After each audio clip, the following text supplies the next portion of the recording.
বাড়ির ভেতরে নির্মাণ কাজ সম্পূর্ণ হয়নি। গতকাল কামারহাটিতে বাড়ি উঁচু করতে গিয়ে হেলে যায় বহুতল, সেই ছবিও আপনাদের সামনে আমরা তুলে ধরেছিলাম। বারবার বাড়ি হেলে পড়ার ঘটনা ঘটছে শহর কলকাতার এক প্রান্ত থেকে অন্য প্রান্তে। নানান প্রশ্ন ইতিমধ্যেই উঠতে শুরু করেছে। নজরদারির অভাব কেন নেই?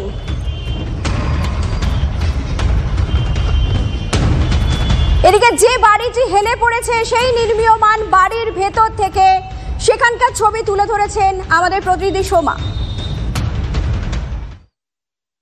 ক্রিস্টোফার রোডে যেই বহুতলটি হেলে পড়েছে, পাশে যে নির্মীয়মান বহুতল রয়েছে সেই বহুতলের গায়ে এখান থেকে তার দূরত্বটা একেবারেই কম। আমি যদি দেখাই, এই যে অর্থাৎ নির্মীয়মান যে বাড়িটি রয়েছে, বহুতলটা নির্মাণ করা হচ্ছে, তার সাথে এই যে নির্মীয়মান বাড়িটি অর্থাৎ যেখানে মানুষজন রয়েছে সেখানে দূরত্ব কিন্তু একেবারেই এক হাতও নয়। দেখে মনে হচ্ছে যে এক হাতও নয়। কিভাবে তৈরি করা হচ্ছে এই ধরনের বিল্ডিং? পুরসভার যে নিয়ম রয়েছে সেই নিয়ম কোনোভাবেই মানা হচ্ছে না, যে সেই ছবিটা কিন্তু একেবারে স্পষ্ট। অর্থাৎ একটি যে বহুতল, একটি বহুতল, এই সেই বহুতলের গ্রিল দেখা যাচ্ছে। এই গ্রিল থেকে পাশের বাড়ি অর্থাৎ পাশের যে বহুতলটি নির্মাণ করা হচ্ছে সেই বহুতলের দূরত্ব এক হাতও নয়। কতটা ভয়ানক ছবি! আমরা বাঘাযতীনের ঘটনা দেখেছি, কামারহাটির ঘটনাও দেখেছি।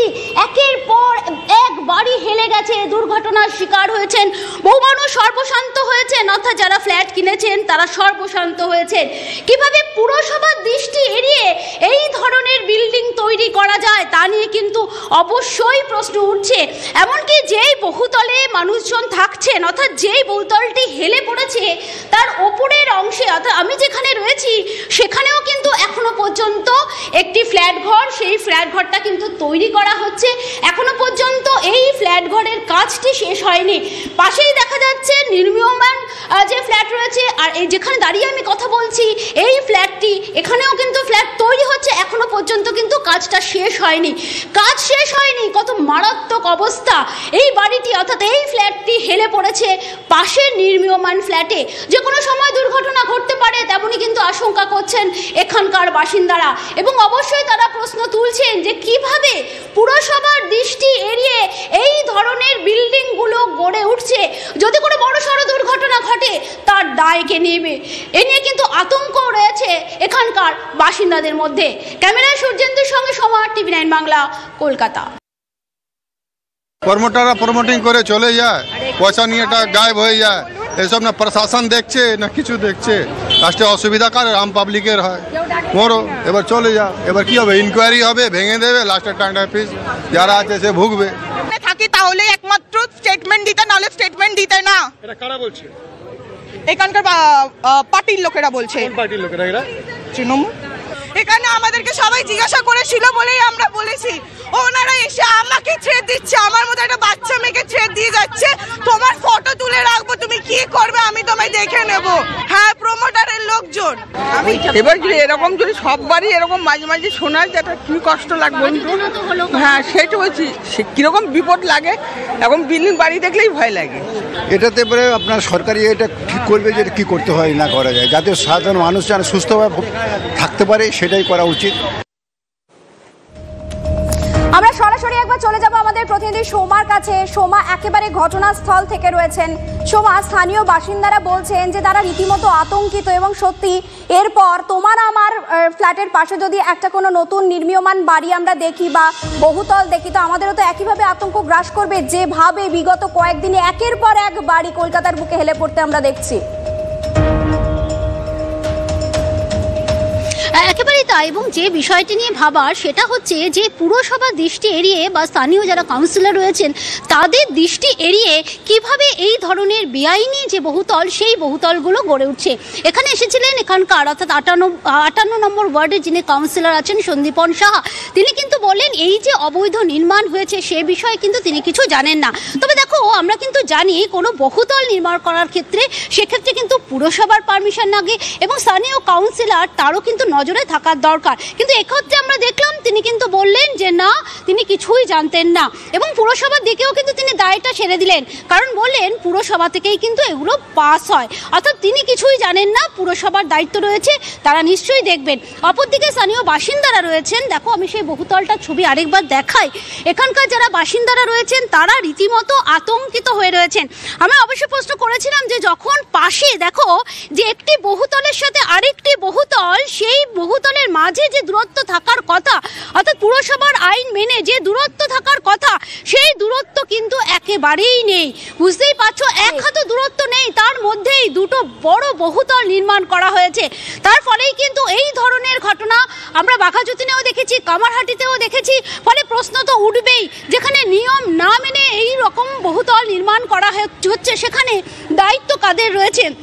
অপরদিকে এখানকার কাউন্সিলর সন্দীপন সাহা তিনি এসেছিলেন এবং তিনি এটাও বললেন যে বাড়ি বানাবার ক্ষেত্রে বা বহুতল নির্মাণের ক্ষেত্রে যারা বাড়ির মালিক তাদেরও দায়িত্ব আছে, তারা কেন প্রমোটারকে দিয়ে, যে কোনো প্রমোটারকে দিয়ে তারা সঙ্গে থাকো। আপনাদের সামনে এই মুহূর্তে ট্যাংরার যে ছবি আমরা তুলে ধরছি, দেখুন একটি নির্মীয়মান বাড়ি অপর একটি বহুতলের ওপর হেলে পড়েছে, যেখানে কিন্তু বাসিন্দারা রয়েছেন। সেখানকার বাসিন্দারা কি বলছেন আপনাদের একবার শোনাই।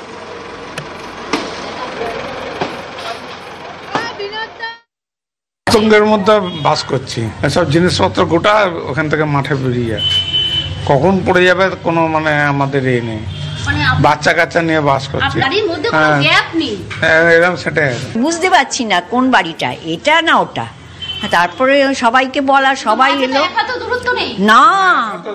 এক হাত দূরত্ব নেই। যে ও যারা উপরে রয়েছে না তারা বলছে আমার জানলা দিয়ে ওই জানলা ধরা যাচ্ছে। ভয় মানে বিশাল ভয়ে আছি, জানেন না, ছোট ছোট বাচ্চা, আমার মেয়ে অসুস্থ। আমি প্রায় 50 বছর হয়ে গেল এখানে, কিন্তু আমাদের কোনো মানে পাড়াও ভালো, সবই ভালো, লোকও ভালো, আমাদের যে প্রমোটার করেছে সেও ভালো, ভালোই করেছে। ওরেই বা কোথায় যাবোটা কোথায় সরে বলুন। এই আমাদের যে বাড়িটা করেছে একটু দেখুন কি সুন্দর করেছে উনি, কোনো খুঁত নেই, কিন্তু কি ভগবান এই একটার জন্য আমাদের সব নষ্ট হয়ে যাচ্ছে। এই ঘটনার পরপরই স্থানীয় কাউন্সিলর ঘটনাস্থলে পৌঁছেছিলেন। তিনি যদিও প্রমোটারের বিরুদ্ধে অভিযোগ করছেন, পাশাপাশি সজল ঘোষ তিনি আবার কাটমানি প্রসঙ্গ টেনে এনেছেন। ব্যাক টু ব্যাক আপনাদের দুটো বক্তব্য শোনাবো। এই বিল্ডিংটা যে হেলে পড়েছে এটা দুদিন আগে স্থানীয় লোকেরা আমাকে খবর দেওয়ার সাথে সাথে আমি বিল্ডিং ডিপার্টমেন্টকে জানাই। বিল্ডিং ডিপার্টমেন্ট তৎপরতার সাথে এখানে এসে তারা ব্যবস্থা নেওয়া শুরু করেছে। এইবার আইনত যা ব্যবস্থা নেওয়ার সেই ব্যবস্থা নিয়ে যাতে কোনো ক্ষয়ক্ষতি না হয় সেই দিকেই আমাদের এখন নজর থাকবে। আজকালকার দিনে যদি একটা নির্মীয়মান বিল্ডিং হয় সেখানে কাউন্সিলরের সন্দেহ হলো যে এটা কতটা স্যাংশন আছে, আমি লোক পাঠালাম, এবার পরক্ষণেই অভিযোগ উঠবে কাউন্সিলর লোক পাঠিয়ে দাদাগিরি করছে, বিল্ডিং কনস্ট্রাকশন বন্ধ করে দিচ্ছে। তো এইরকম সিচুয়েশন আমরা অ্যাভয়েড করছি। একটা বিল্ডিং যখন তৈরি হয় আমরা তার ধারে কাছেও যাই না, যদি কোনো কমপ্লেন আসে আমরা বিল্ডিং ডিপার্টমেন্টকে জানিয়ে দিই, কারণ তারাই স্যাংশন দেয়, তারা কোন বিল্ডিং কতটা স্যাংশন দিয়েছে কি দেয়নি তারাই জানতে পারে। তো এবার তারা এসে যা ব্যবস্থা নেওয়ার নিক।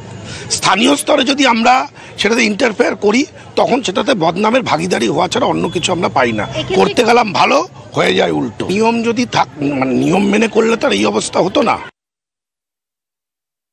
দুর্ভাগ্য এই জায়গাগুলো, এই অঞ্চলগুলো না প্রমোটারের স্বর্গরাজ্যে পরিণত করে দিয়েছে, প্রমোটারের স্বর্গরাজ্য। এই নিয়ে ওদের দলের মধ্যেও প্রচুর কোনোকুনি মারামারি আছে। বাড়ির ভিত্তি যদি কাটমানি হয়, বাড়ির ভিত্তি যদি ইট বালি সিমেন্ট না হয়, সবই যদি বেআইনি হতে থাকে আর সবই যদি বন্দোবস্তে হয় তাহলে এই অবস্থাই হবে। কর্পোরেশনের অবস্থা ভারেমা ভবানী, এখন এক কাটা জায়গায় 5-5 তলা বাড়ি করে দিচ্ছে কর্পোরেশন। শুধু টাকা চাই, কাউন্সিলরদেরও টাকা চাই। আমি এখানে কে কি খেয়েছে বলতে যাবো না, পরে হিসাব দেবো।